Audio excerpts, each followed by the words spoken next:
Welcome back guys, balik lagi sama Ketua Sekte. Siapa lagi kalau bukan Abang Frank ya kan? Gimana kabarnya? Baik-baik aja ya kan guys? Seperti biasa di hari Jumat malam Sabtu atau Sabtu pagi, kita akan kembali melanjutkan pembahasan alur cerita Donghua Solen 2, tepatnya episode 115. Tapi sebelum masuk ke alur ceritanya, kita rekap dulu sedikit aja episode sebelumnya. Setelah membawa Baby ke lembah es dan api Yin Yang, bahkan mendapatkan tubuh jiwa keempat rumput es bintang, Hu Yu Hao lantas berpisah dengan Baby menuju Sekte Haotian. Meskipun kedatangannya sempat tidak disambut dan terjadi baku hantam melawan Erming, namun pada akhirnya Daming mengakui kekuatan Yu Hao. Tapi sayangnya, Wang Dong'er yang terbangun justru mengalami amnesia dan menghilang dari Lan. Sehingga demi menunggu Wang Dong'er, Yu Hao lantas berniat mengunjungi makam ibunya dan meningkatkan kekuatannya di wilayah Kerajaan Xingluo. Terus gimana sih keseruan dan kelanjutan alur ceritanya? Penasaran ya kan? Jadi langsung aja cari posisi rebahan yang paling nyaman. Inilah waktunya kita baku hantam.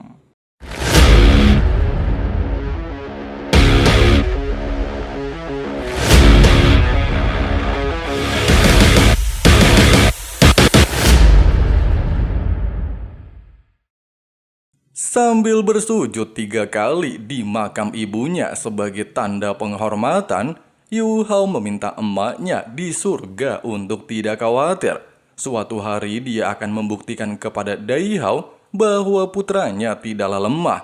Apapun yang bisa dilakukan Dai Hao, dia juga bisa melakukannya.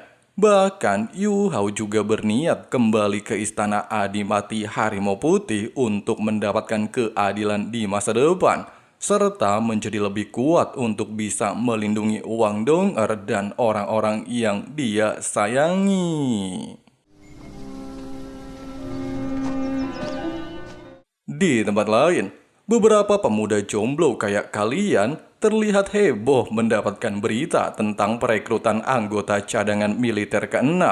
Mereka juga ingin menjadi militer untuk melawan kerajaan Matahari Bulan, sehingga membuat Yu Hao juga tertarik untuk ikut mendaftar. Tidak berselang lama, ketika seorang pemuda bernama Ge Dasong berusia 23 tahun mendaftar, serta diharuskan mengangkat salah satu batu untuk mengukur kekuatannya, dia justru mendapatkan batu berukuran lumayan besar. Pasalnya 3 batu terkecil sudah dikuasai oleh orang lain. Bersamaan dengan hal itu, Hu Yu Hao terlihat mendaftar menggunakan identitas dan nama samaran Tangdong dari kota Xie. Bahkan meskipun hanya tersisa batu paling besar, serta dikatakan belum pernah ada yang bisa mengangkat batu tersebut, Yu Hao terlihat mudah melakukannya.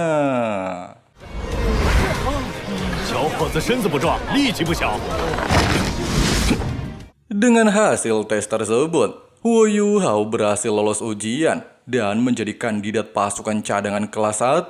Ge Dasong masuk ke dalam kelas 2, sedangkan ketiga bebenget hanya menjadi kelas 3 karena ukuran batu mereka paling kecil. Keesokan harinya di kamp pasukan cadangan batalion ketiga, seorang komandan kedua bernama Zhuang Tian terlihat memberikan instruksi di mana seluruh rekrutan baru akan langsung berada di bawah pengawasan dan pelatihan ketatnya selama 3 bulan ke depan. Jika dalam waktu 3 bulan mereka gagal mengikuti pelatihan, maka akan langsung didepak dari kamp militer kembali menjadi gelandangan.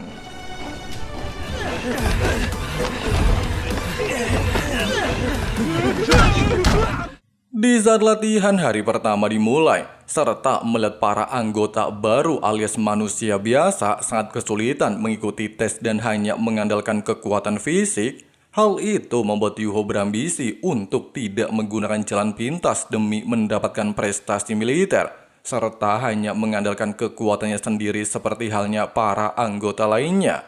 Bahkan kerja keras pantang menyerahnya membuatnya langsung dilirik oleh Zhuang Tian. Dia beranggapan Tang Dong alias Yu Hao jauh lebih menjanjikan dari yang dibayangkan. Tidak sampai di sini, setelah latihan hari pertama selesai, serta Yu Hao tampil dengan sangat baik, Zhuang Tian lantas menunjuknya sebagai ketua barak nomor 1, sehingga membuat beberapa rekrutan baru terlihat tidak senang dengan prestasinya. Malam harinya, ketika beberapa anggota barak nomor 1 kecapean habis latihan badan pada pegel-pegel, Yu Hao terlihat memasuki barak. Bahkan dikarenakan dia ditunjuk sebagai ketua barak, Yu Hao mencoba memberikan motivasi kepada anggotanya. Selain meminta saling memperkenalkan diri dan akan menjadi saudara selama berada di camp militer, Yu Hao juga meminta mereka untuk berlatih lebih giat, sehingga mereka bisa melebihi barak lainnya. Meskipun Gedazong langsung mendukung perkataan Yu Hao, namun si Endut justru memprovokasi Yu Hao dan mengatakan kepadanya, "Gak usah sok jadi pemimpin, mereka semua sama-sama anggota baru," sehingga membuat suasana menjadi sangat tegang. Sampai akhirnya, ketika si Endut tidak bisa membuat tubuh Yu Hao bergerak sedikit pun, dia sempat berniat untuk melupakan masalah tersebut, tapi tiba-tiba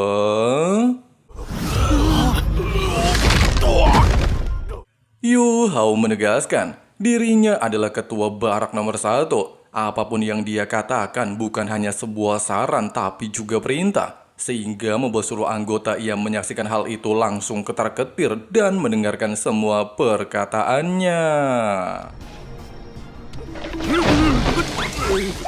Keesokan harinya, ketika latihan hari kedua kembali dimulai, Yu Hao sempat dibuat terkejut merasakan fluktuasi kekuatan roh dari salah satu anggota baraknya. Sehingga dia bertanya-tanya, apa yang membuat seorang Master Roh bersedia menjadi militer dari bawah? Secara bersamaan dengan hal itu, seluruh anggota barak nomor 1 terlihat terlambat karena bangun kesiangan. Sehingga membuat komandan memberikan hukuman latihan 2 kali lipat dari anggota barak lainnya.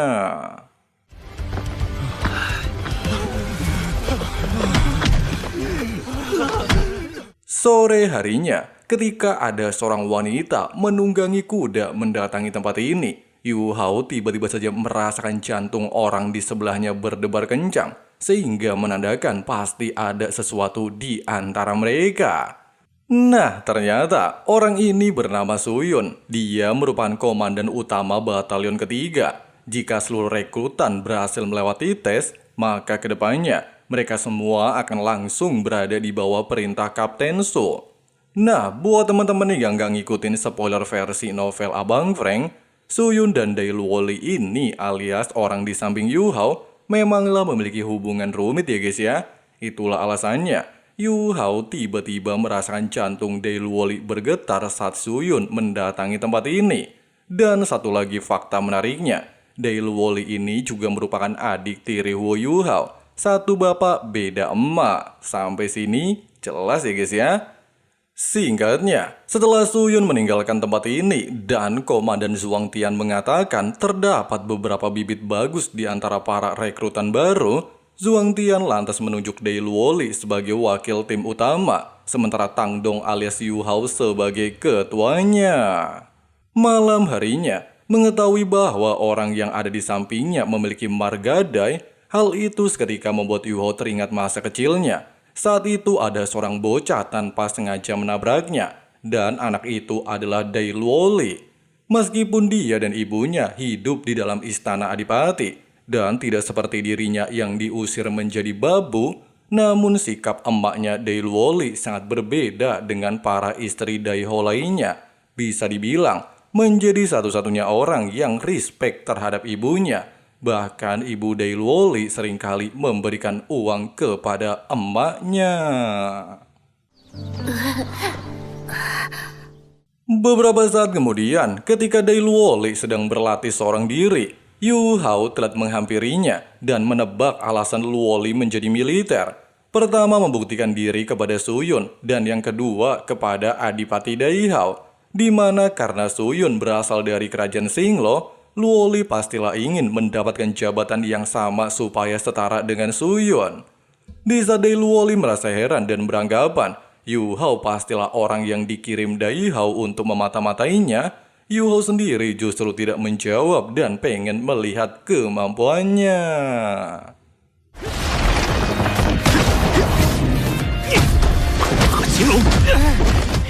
Meskipun Dai Luoli telah menggunakan kekuatan roh, serta Yu Hao hanya mengandalkan kekuatan fisik dan teknik rahasia dari Sekte Tang, namun dikarenakan Luoli masih sangat lemah dan kurang pengalaman, hal itu jelas tidaklah bisa menyentuh King Huo Yu Hao.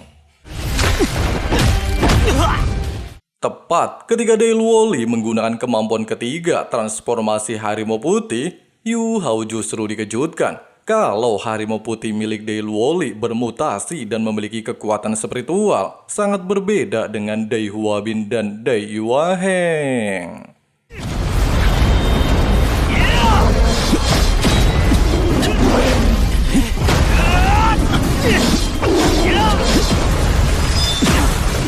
Dalam pertarungan tidak bisa menjatuhkan Yu Hao meski telah menggunakan seluruh kekuatannya, membuat Dai Luoli keheranan. Kenapa Yu Hao bisa sangat kuat? Terlebih lagi Luoli ini beranggapan Yu Hao bukanlah Master Roh karena menyembunyikan auranya. Namun bagi Yu Hao, roh pelindung bukanlah segalanya.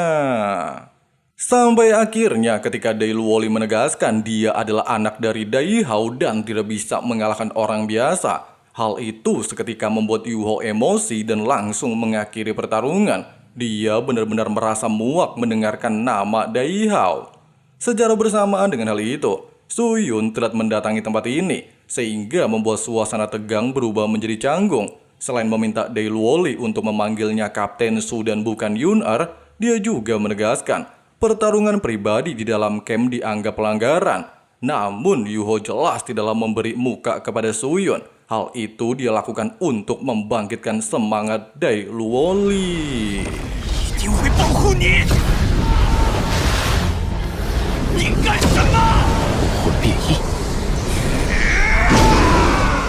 Dan benar saja, melihat Su Yun tergeletak tak berdaya, hal itu seketika membangkitkan amarah Dai Luoli. Bahkan tanpa sengaja, dia mampu membangkitkan mutasi harimau darah.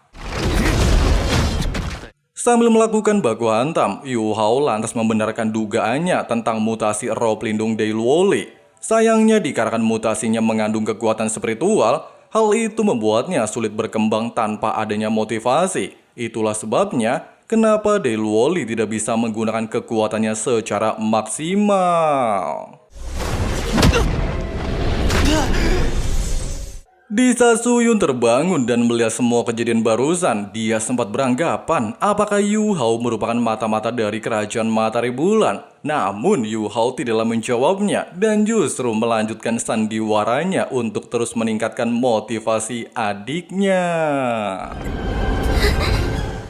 Nah guys, seperti itulah pembahasan alur cerita Donghua Stolen episode 115-nya. Gimana? Mirip banget ya kan sama spoiler yang sering Mimin buatkan.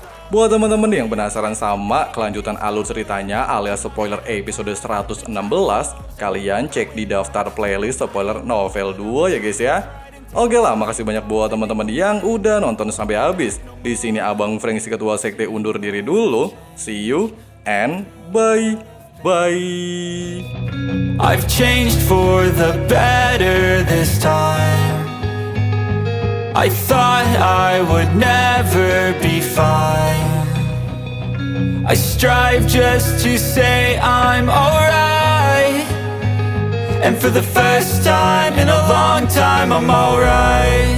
I've seen a lot of change, been through a lot of pain. Some things are not the same as they were a year ago, but all will be okay.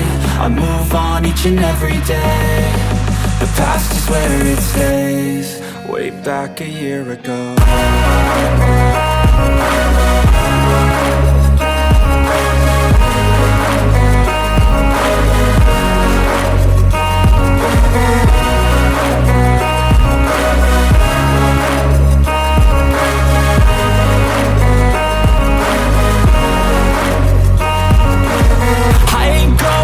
I'm not falling, I'll push all my chips and call all in. I'll bet on myself, you keep stalling. I hear destiny and it's calling.